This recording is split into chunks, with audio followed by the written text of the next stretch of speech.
I'm standing next to this beautiful grove of native palm trees in the Mojave Desert. It's an oasis here. And if you ever come across palm trees from a distance in the desert, hike to them. They're there for a reason, because there is water in the area. And that's why most of these palm groves, these sites, you found native villages. Here we've got this beautiful little spring coming out of the ground here. There's a place in southern Arizona called Cofa National Wildlife Refuge.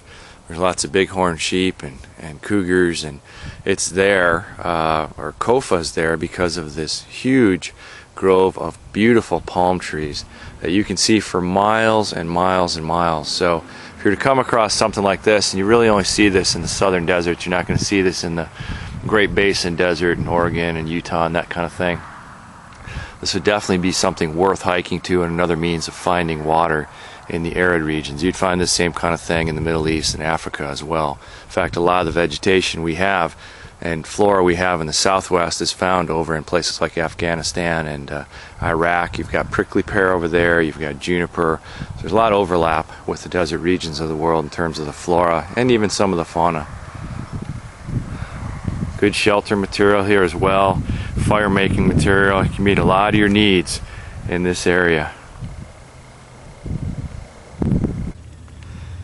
We've got a barrel cactus here, small one. These can get pretty darn big here in the southern deserts, and this is the one that shows up in a lot of survival books where the information's been recycled, where authors haven't tested it out, they just recycled it through the older military manuals.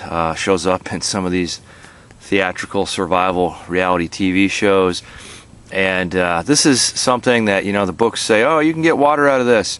Well, I can tell you this, it's not water, it's fluid. And it's pretty noxious fluid. It's very high in alkaloids, and you have to have a machete or a large Bowie knife to be able to get the top off.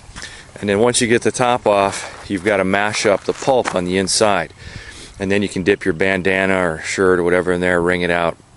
And all I can tell you is there's a reason cactus juice is not sold at the grocery store, because this is not juice, it's not water, it's a very potent alkaloid substance, and you're going to be adding that to your body that's already stressed from heat exhaustion. You got to be kidding me. So this is not going to work. The couple of times that I've tried it out on treks, we have found that it's one of those things when you're putting it up to your mouth, your body's saying, no, don't do this, don't drink this, it's horrible. So instinctively your body's rejecting it, and then when you down it, you got to go into this Buddhist meditative trance to keep it down, because all your body wants to do is throw up that horrible material, that horrible substance that you just put in your body. So carry water with you, hole up where you have water, where you find springs and tanajas and palm groves and that kind of thing. You're not going to get water out of a barrel cacti.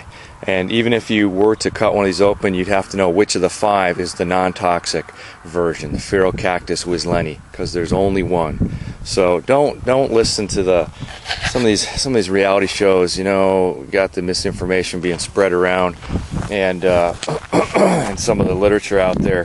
It's just been recycled over the years. This is not a reliable method for getting water in the desert.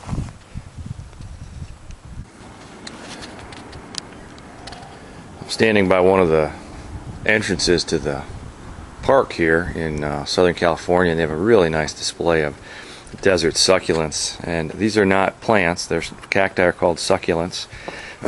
And got some barrel cacti over here and some teddy bear cholla over here. These are the ones sometimes called jumping cholla because the spines dislodge very easily.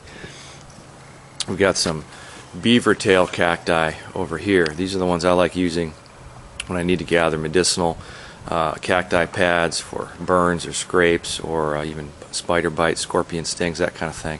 Make a poultice out of that and put it on. You don't have all the big spines to contend with like you do with the Engelmann's prickly pear and some of the other ones. When you have these big spines, you got to get rid of first. So we've also got one over here that's kind of unusual. You don't see a whole lot in concentration. This is a pencil cholla, and these will have these bright red fruits in the summertime during a good wet year. And like all cholla fruits, you can gather those, get rid of the little hairs and spines, burn them off or cut them off, and then eat them. The red ones are really good these teddy bear choyas also have usually yellow fruits on them. Bigger choyas have yellow fruits, and those you gotta burn off the spines and then you can eat them. They're kind of a tart, lemony lime taste to them, but they're really good. These are some outstanding. In fact, any of the prickly pear, the choya, the saguaro fruits are worth harvesting. They're just outstanding. And then over here we've got some yucca, which we'll be using later in one of my classes here today, to weave some rope and go over sandals and baskets and bowstrings. And this was used for everything out here, for nets, for tump lines, for rope for climbing into cliff dwellings. And then over here by the building we've got another one called Ocotillo, found a lot in southern Arizona and still used down there by some of the ranchers for creating their fencing, and was used by the Tohono O'odham people down in Tucson area, Mexico area, for southern Arizona, Mexico area, for their shelters and their roofs of their huts. You notice on these the leaves don't extend beyond the spines. These have little spines on them, and the leaves don't extend beyond the spines. It's a classic desert adaptation, so browsing animals can't chow on that.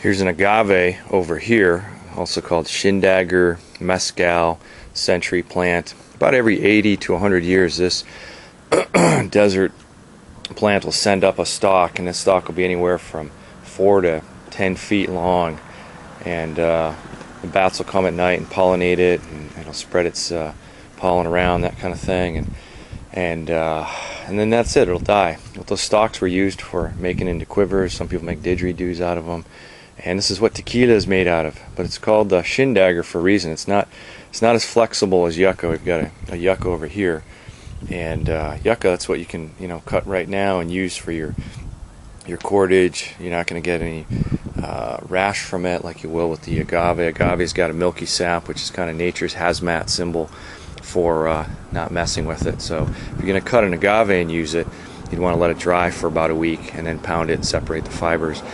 Sisal or sisal rope you get from hardware stores, that white rope, that's spun from an African agave.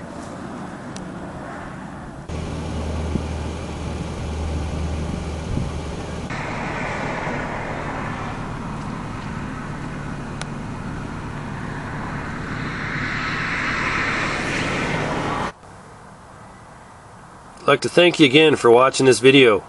If you're looking for information on our field courses or our survival books, you can check out our website at apathways.com. In the meantime, enjoy the wild places.